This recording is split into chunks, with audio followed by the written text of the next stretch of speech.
Hello everyone, आज date है 17 अप्रैल 2023 और द हिंदू न्यूज एनालिसिस में आपका स्वागत है। इस वीडियो में हम द हिंदू के इंपोर्टेंट न्यूज को एग्जाम के पॉइंट ऑफ व्यू से डिस्कस करेंगे।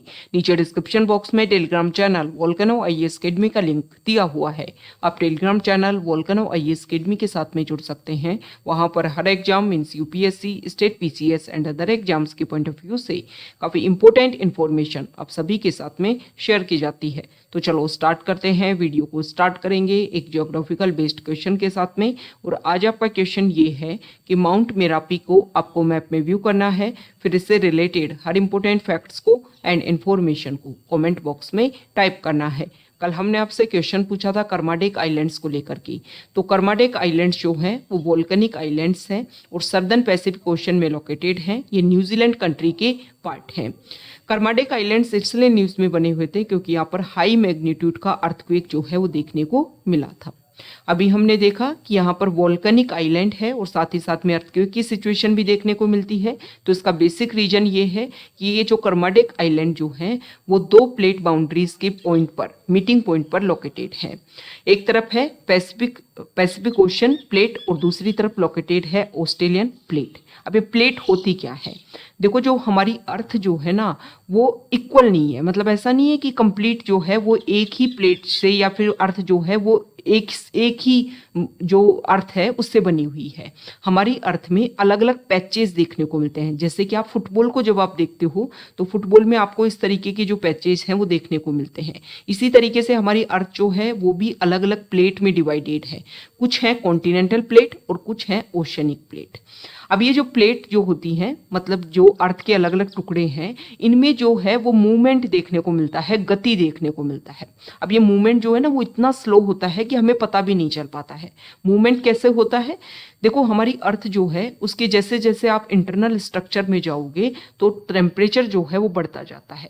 और इसी का एक बेसिक रीजन होता है कि अर्थ के अंदर जो भी रॉक्स होती हैं वो यहाँ पर टेम्परेचर ज़्यादा होता है तो वो पिघलती रहती है, मेल्ट होती रहती हैं।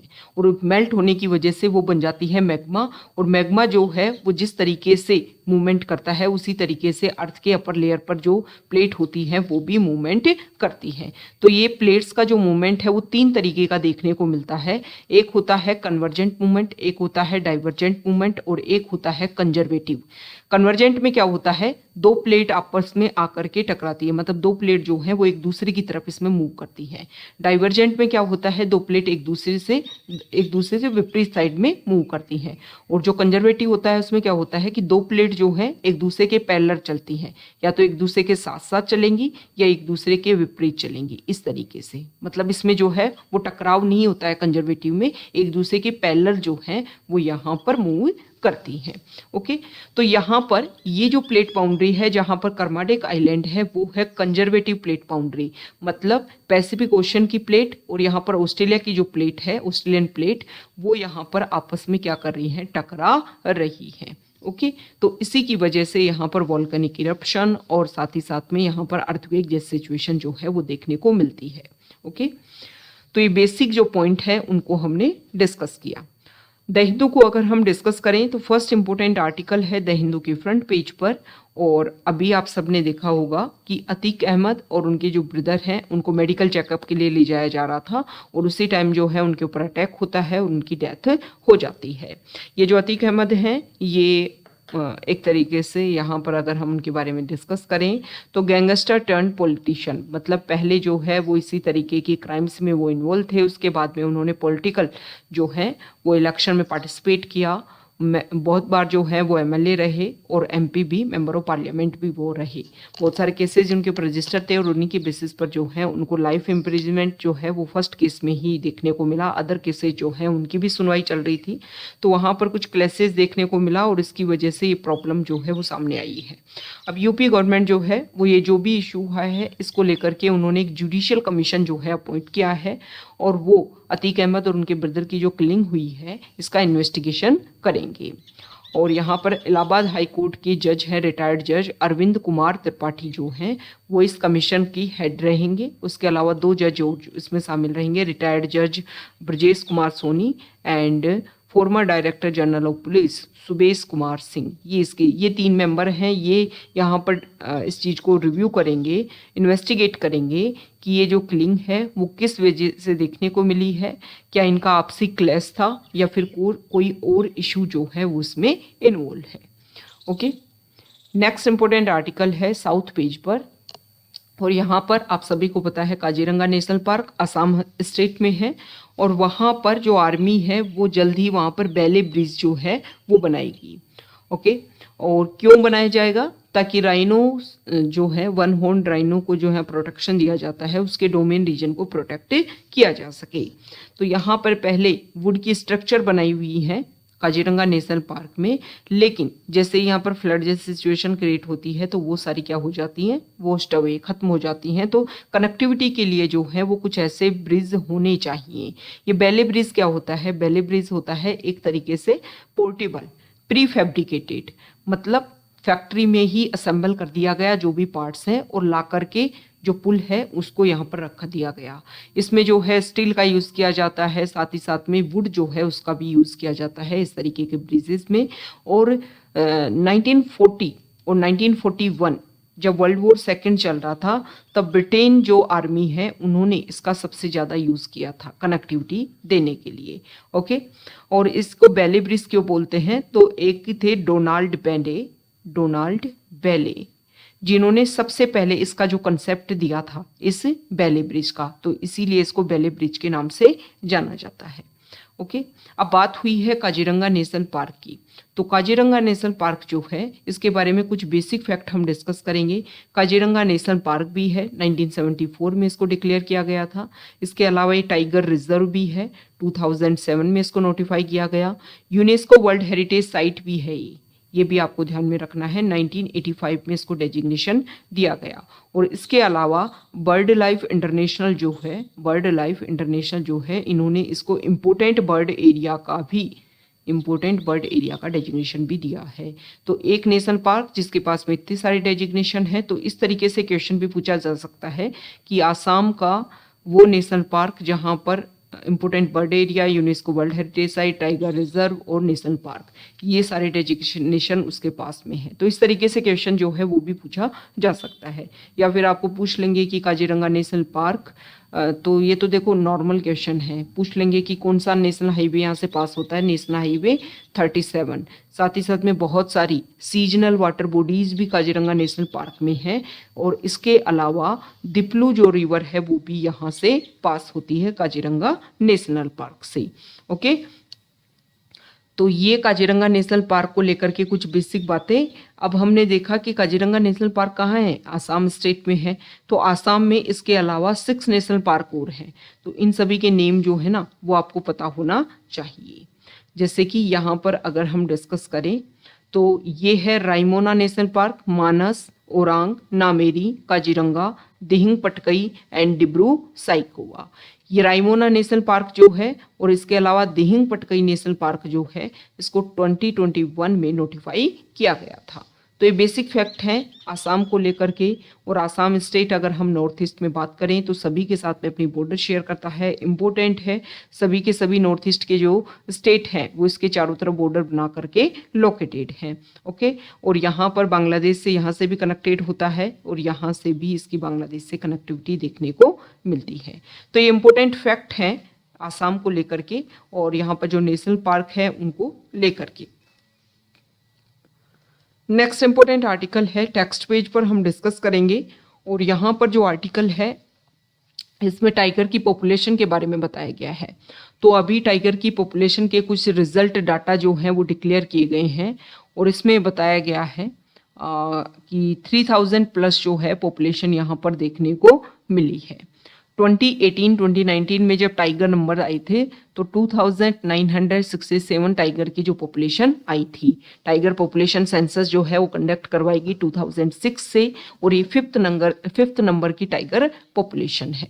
तो देखो यहाँ पर इस आर्टिकल में बताया गया है कि टाइगर कंजर्वेशन के लिए काम जो है वो हम 50 ईयर्स से कर रहे हैं, क्योंकि प्रोजेक्ट टाइगर जो है वो 1 अप्रैल 1973 में स्टार्ट किया गया था। हमारी उस टाइम की प्राइम मिनिस्टर जो इंदिरा गांधी जी जो हैं उन्होंने इसको स्टार्ट किया था और जिम कॉर्बेट नेशनल पार्क से इसको स्टार्ट किया गया। साथ ही साथ में उस टाइम हमारे इंडिया में स्टार्टिंग में 9 जो एरियाज हैं उनको नोटिफाई किया गया कि यहाँ पर टाइगर रिजर्व जो है एस्टेब्लिश किए जाएंगे। तो 9 के नेम जो हैं वो आपको ध्यान होने चाहिए, कौन कौन से स्टेट में वो लोकेटेड है, आप कमेंट बॉक्स में बता दोगे। हम पहले भी डिस्कस कर चुके हैं उसके बारे में 2-3 टाइम्स, तो आपको पता होना चाहिए कि कौन से 9 रिजर्व थे जहाँ पर से ये स्टार्ट किया गया था। मतलब 1973 में इनको यहाँ पर से प्रोजेक्ट टाइगर जो है वो स्टार्ट किया गया था। ओके, तो यहाँ पर बताया गया है कि देखो वाइल्ड लाइफ प्रोटेक्शन एक्ट 1972 जो है वो काफ़ी इंपॉर्टेंट है और हमने इसको फोकस भी किया है। ओके, और इसमें हमने फोकस किया कि जो वाइल्ड लाइफ है उसको हम प्रोटेक्ट करें। अब प्रोजेक्ट टाइगर हम लेकर के आए 1973 में, हमारे इंडिया का नेशनल एनिमल है, पॉपुलेशन टाइम के साथ में डिक्रीज हो रही थी, लेकिन हमने फोकस किया और स्पेसिफिक हंटिंग जो भी कैप्चरिंग जो भी इसमें होता है उन सबको बैन इसमें कर दिया गया। लेकिन फिर भी 50 ईयर्स हमने कंप्लीट किए हैं, लेकिन टाइगर की पॉपुलेशन जो है वो उस तरीके से इंक्रीज नहीं हुई जैसे होना चाहिए था। अगर हम ये प्रेजेंट टाइम के डाटा को अच्छे से डिस्कस करें तो कुछ एरिया जो है वहाँ पर तो पॉपुलेशन जो है वो काफ़ी ज़्यादा डिक्रीज भी हुई है, जैसे कि ईस्टर्न घाट आप देख लीजिए। ओके, साथ ही साथ में छत्तीसगढ़ वाला रीजन, इस तरीके का जो एरिया है ना, वहाँ पर पॉपुलेशन जो है वो डिक्रीज हुई है। किसकी? टाइगर की। तो इसके लिए कुछ बेसिक रीजन है। सबसे पहले तो यहाँ पर बताया गया है कि देखो टाइगर एक ऐसी पॉपुलेशन है, एक अम्ब्रेला स्पीसीज है। अगर हम इसको प्रोटेक्ट करते हैं तो हमारी बहुत सारी वाइल्ड लाइफ जो है उसको हम प्रोटेक्ट कर सकते हैं।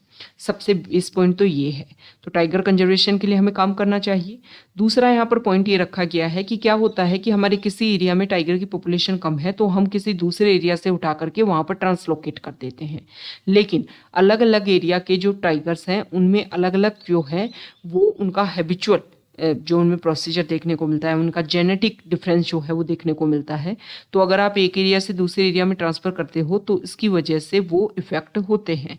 तो हमें क्या करना चाहिए कि जो नेचुरल हैबिटेट है उन्हीं को हम इस तरीके से डेवलप करें कि वहाँ पर जो कम पॉपुलेशन है वो भी ब्रीडिंग के थ्रू जो है वो ज़्यादा बढ़ सके। तो इसके लिए हमें क्या करना होगा? नेचुरल हैबिटेट एरिया ज़्यादा से ज़्यादा डेवलप करना होगा।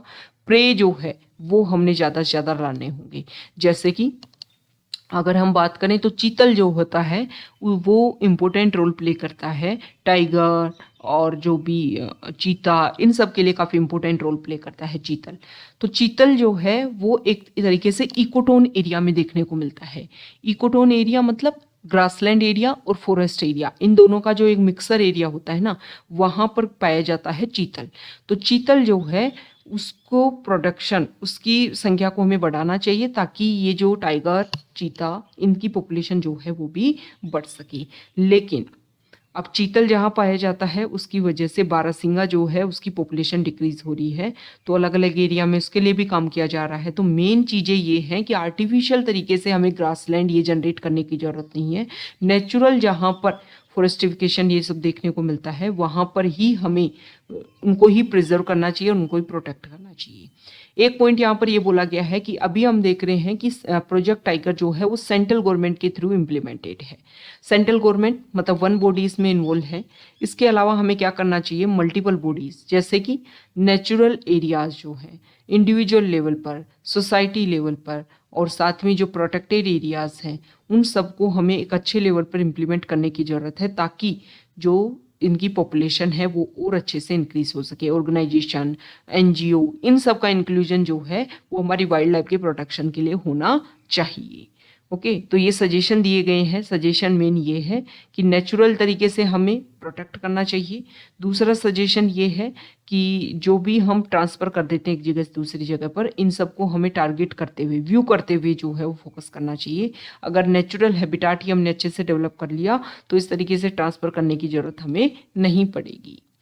नेक्स्ट इंपॉर्टेंट आर्टिकल है न्यूज़ पेज पर, और यहाँ पर जो आर्टिकल है तो G7 कंट्रीज़ के जो क्लाइमेट एंड एनर्जी मिनिस्टर्स हैं उनकी मुलाकात हुई है जापान में, और अभी मई में G7 की मीटिंग होगी हिरोशिमा, जापान में ही। अभी एनर्जी मिनिस्टर्स मिले हैं, उन्होंने कुछ टारगेट रखे हैं। उन्होंने बोला है कि 2035 तक जो है वो हम कार्बन फ्री इलेक्ट्रिसिटी करेंगे, मतलब कोल के ऊपर डिपेंडेंसी जो है वो हम काफ़ी कम करेंगे।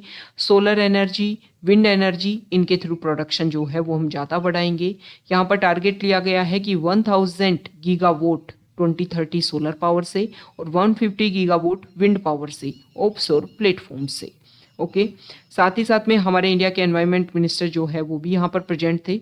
और 2021 में जब इस पॉइंट के ऊपर बात रखी गई थी कि फेज्ड आउट कर दिया जाएगा किसका, कोल का, मतलब अचानक से बिल्कुल जीरो। तो इसके लिए इंडिया ने देखो पहले भी बात रखी है कि फेज आउट जो है वो गलत है, फेज डाउन किया जाना चाहिए। अलग अलग जो है वो क्राइटेरिया हम डिसाइड करें कि अच्छा इस टाइमलाइन तक इतना जो है वो कोल के ऊपर डिपेंडेंसी हम कम कर देंगे और इस तरीके से हम कम करें। 2070 तक इंडिया ने बोला है कि नेट जीरो एमिशन, तो इसमें हम एक सीरीज के थ्रू जो है वो क्या करेंगे, नेट जीरो एमिशन को जो अपने टारगेट्स हैं उनको कंप्लीट करने की कोशिश करेंगे। तो ये तो इंडिया के टारगेट हो गए। अब अगर हम बात करें तो देखो अभी आईपीसीसी जो है उन्होंने अपनी एक रिपोर्ट रखी है। उन्होंने बोला है कि अगर टेम्परेचर 1.5 डिग्री से अगर इंक्रीज होता है तो वो इरिवर्सिबल होएगा, उसके बाद में आप उस टेम्परेचर को जो है वो कम नहीं कर पाओगे। तो इन सारे पॉइंट्स को अगर हमें, मतलब टेम्परेचर को इंक्रीज होने से हमें रोकना है, साथ ही साथ में जो क्लाइमेट चेंज हो रहा है, जो एमिशन की वजह से अदर अदर इश्यूज हो रहे हैं, उन सब को अगर हमें सही करना है तो हमें क्या करना होगा, जो भी एमिशन जिनकी वजह से ज़्यादा होता है, और कोल की वजह से बहुत ज़्यादा एमिशन देखने को मिलता है। और देखो इंडिया की तो काफ़ी ज़्यादा डिपेंडेंसी है कोल के ऊपर अपनी एनर्जी सेक्टर के लिए। तो इन सारे टारगेट्स को हमें अचीव करना होगा, तभी जा कर के ये जो हम टारगेट, जैसे कि पेरिस एग्रीमेंट जो है क्लाइमेट एग्रीमेंट, उसमें हमने 2030 का टारगेट रखा था, लेकिन जिस तरीके से प्रोसीजर चल रहा है उस तरीके से 2030 तक हम उन सारे टारगेट्स को अचीव नहीं कर पाएंगे। तो हमें जो भी टारगेट्स हम बनाएं वो हमारे अचीवेबल टारगेट्स होने चाहिए। ओके, ताकि उनको हम अचीव कर पाएं तो हमारी जो स्ट्रेटजी है फिर उसी अकॉर्डिंग जो है वो हम इम्प्लीमेंट करने की कोशिश करें। नेक्स्ट यहाँ पर जो आर्टिकल है वो हीट वेव को लेकर के है। तो देखो हीट वेव के केसेस जो हैं वो वेस्ट बंगाल और यहाँ पर जो है वो देखने को मिल रहे हैं। साथ ही साथ में यहाँ पर नवी मुंबई जो है वहाँ पर भी हीट स्ट्रोक की वजह से जो है कुछ लोगों की डेथ हो गई। तो देखो टेम्परेचर जो है वो काफ़ी ज़्यादा बढ़ रहा है। हीट वेव होता क्या है, नॉर्मल टेम्परेचर, जैसे कि अप्रैल मंथ में जो है वो टेम्परेचर 40 डिग्री के लगभग चलता है, लेकिन नॉर्मल टेम्परेचर से अबोव टेम्परेचर अगर देखने को मिलता है तो उसको बोला जाता है हीट वेव। हीट वेव की वजह से बहुत सारी प्रॉब्लम्स भी होती हैं, जैसे कि अगर हम बात करें, मान लो हीट वेव टेम्परेचर जितना है उससे ज़्यादा टेम्परेचर हो रहा है तो इसकी वजह से एग्रीकल्चर सेक्टर पे भी इफेक्ट होता है, जो प्रोडक्शन है वो कम होता है। जो हमारा कैटल रियरिंग सेक्टर है, जैसे कि जो हमारा मिल्क का प्रोडक्शन है वो भी इससे इफेक्ट होता है। साथ ही साथ में एनर्जी कंजप्शन, एनर्जी मतलब जो लाइट की, इलेक्ट्रिसिटी का कंजप्शन, क्योंकि टेम्परेचर ज़्यादा है तो कूलिंग करने के लिए लोग ज़्यादा इलेक्ट्रिसिटी का यूज़ करेंगे, तो इलेक्ट्रिसिटी कंजप्शन जो है वो ज़्यादा बढ़ता है। साथ ही साथ में अगर हम बात करें तो जो डेली वेजेस वर्कर्स होते हैं वो भी, उनकी लाइफस्टाइल पर भी काफ़ी फ़र्क पड़ता है, क्योंकि टेम्परेचर ज़्यादा होता है तो उनका जो वर्क है वो इससे इफेक्ट होता है। और हमारे इंडिया में बहुत सारी पॉपुलेशन जो है वो डेली वेजेस वर्कर के रूप में काम करती है, तो ये बहुत सारा इफेक्ट जो है हीट वेव की वजह से पड़ता है। तो हमें क्या करना होगा, हीट वेव जो है उसके प्रोटेक्शन के लिए हमें काम करना पड़े। एक तो अर्ली मॉर्निंग और लेट इवनिंग तक जो है वो काम करें, और जो आफ्टरनून टाइम होता है उसको हम एलिमिनेट कर सकते हैं, ताकि ये जो डेथ इशू है वो काफ़ी कम देखने को मिले। दूसरा क्या है किया जा सकता है, एक अर्ली वार्निंग सिस्टम, मतलब पहले ही डिटेक्ट कर लिया जाए कि हीट वेव जैसे इशू क्रिएट होंगे तो उन इशू को जो है वो फिर किस तरीके से टैकल किया जा सकता है। ओके, तो अर्ली अलार्मिंग सिस्टम होना, तो इसकी वजह से जो हीट वेव जैसी सिचुएशन जो है वो उसको हम काफ़ी एलिमिनेट कर सकते हैं। ओके, तो ये इम्पोर्टेंट फैक्ट है किसको लेकर के, हीट वेव की कंडीशन को लेकर के। नेक्स्ट इम्पोर्टेंट आर्टिकल है, तो यहाँ पर एलजीबीटी की कम्युनिटी, क्योंकि सेम सेक्स मैरिज जो है इसको लेकर के अभी क्या होने वाला है, सेम सेक्स मैरिज जो है इसको लेकर के सुप्रीम कोर्ट डिस्कशन कर रहा है। और यहाँ पर एक रिसर्च करवाया गया। तो सेम सेक्स मैरिज को अगर एस्टेब्लिशमेंट देखने को मिलता है तो सोसाइटी में काफ़ी ज़्यादा डिस्ट्रेस, काफ़ी ज़्यादा जो कपल्स हैं, सेम सेक्स कपल जो हैं, उनको काफ़ी ज़्यादा बेनिफिट जो है वो देखने को मिलेगा। हालांकि इस रिसर्च में सामने आया है कि सोसाइटियल एक्सेप्टेंस जो है उसको में अभी जो है वो टाइम लगेगा। ओके, नेक्स्ट इंपॉर्टेंट आर्टिकल है फॉरेन पेज पर, और यहाँ पर श्रीलंका की जो फॉर्मर प्रेसिडेंट रह चुकी हैं उन्होंने एक बात बोली है। उन्होंने बोला है कि 75 ईयर्स जो है वो इंडिया को इंडिपेंडेंट हुए, श्रीलंका को इंडिपेंडेंट हुए हो गए, और जब कॉलोनियल रूल से श्रीलंका को एक तरीके से फ्रीडम मिली थी तब भी हमारे काफ़ी सोशल स्टेटस जो है वो काफ़ी अच्छे थे, सोशल इंडिकेटर काफ़ी अच्छे थे। लेकिन अभी जो है वो श्रीलंका की कंडीशन काफ़ी ख़राब हुई है। यहाँ पर आप स्मॉल सेक्टर बिजनेस ले लो या लार्ज सेक्टर इंडस्ट्री ले लो, टूरिज्म सेक्टर ले लो, सब में डिक्रीज देखने को मिल रहा है। इसका बेसिक रीजन उन्होंने बताया है कि कुछ क्लैन जो है, कुछ डायनेस्टी जो है, उनका ही रूल यहाँ पर एस्टेब्लिशमेंट है, और साथ ही साथ में उन्होंने ये बोला है कि करप्शन जो है वो काफ़ी ज़्यादा इंक्रीज हो गया है हर लेवल पर, जिसकी वजह से जो श्रीलंका है वो यहाँ पर एक बैंकक्रप्टी कंट्री के रूप में एस्टेब्लिश हुआ है। तो फोकस ये करना है कि डेमोक्रेटिक वैल्यूज़ को ज़्यादा से ज़्यादा एस्टेब्लिश किया जाए ताकि ये जो इशू है उसको सॉल्व किया जा सके। ओके, तो ये आज का हमारा द हिंदू न्यूज़पेपर का डिस्कशन था। अगर आप यहाँ तक आए हैं, वीडियो आपको अच्छा लगा है तो प्लीज़ वीडियो को लाइक कीजिए, शेयर कीजिए और चैनल को सब्सक्राइब कीजिए। Okay, thank you.